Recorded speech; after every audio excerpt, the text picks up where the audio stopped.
it took me a long time to realize the properties of glass were really sort of in tune with what I was interested in.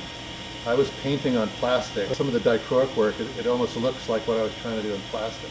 But the thing about glass, and it's also true about plastic, but you know, glass compared to any other material, it has extra dimensions. I mean, and that dimension is really internal.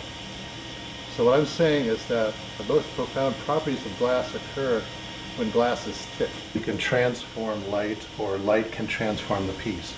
And so this has really got me off of blowing glass and into casting. So I thought this was the best use of glass.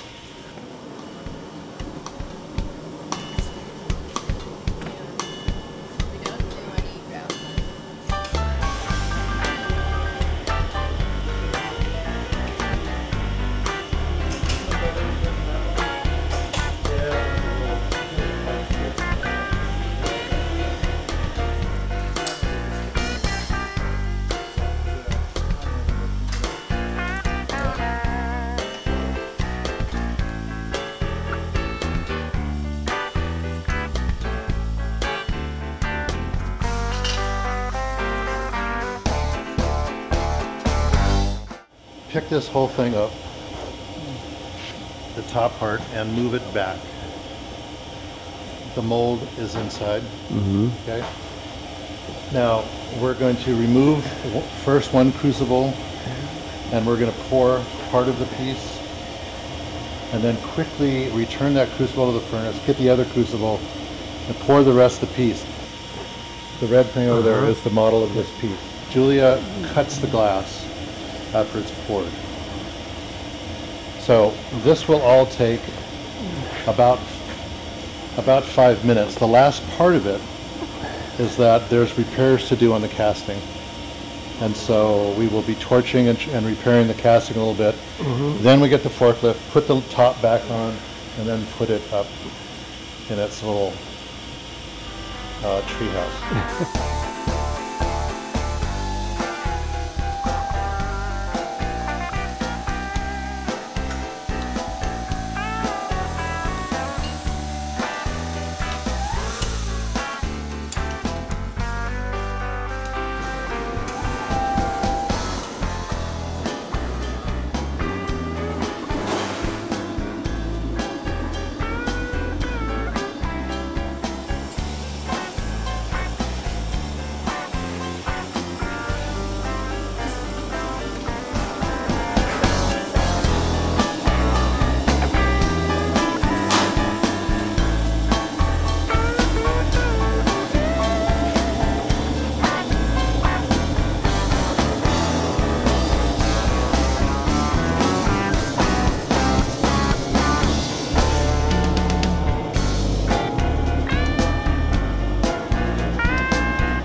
Any of those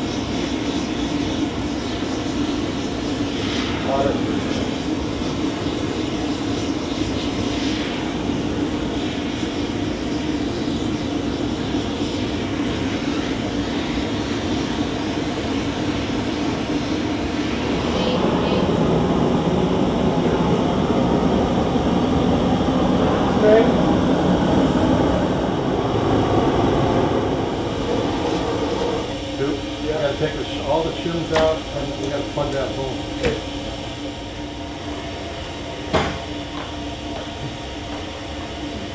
tilt back just a hair.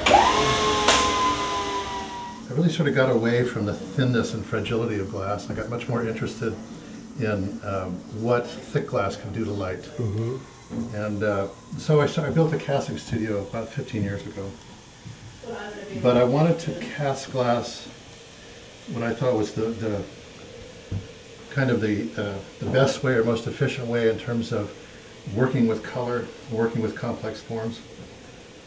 In terms of this piece, I love boats. Boats, I have boats, I grew up with boats. Boats seem to me to really suggest movement and transformation. Mm-hmm. And they're very beautiful, very graceful shape. So I started making boats. I also want to make something that's very North American. Mm-hmm. Something that's really apart from the European traditions. I mean, I was an early member of the American studio glass movement, and I'm interested in what we as Americans kind of can add to glass in general. I crucible cast so that I can add small amounts of color, and it's the way we pour it that we can predict generally what sort of movement we're going to get within the piece, but primarily this piece of glass is a record of our performance of working with molten glass. Much of what we do is a matter of practice, skill, and experience, muscle memory, very similar skills that a dancer might use or a musician. A lot of people don't think of glass in this way, but we do this performance, this hot glass performance, and for these large pieces, about half of them come out right. And the other half, well, that's experience.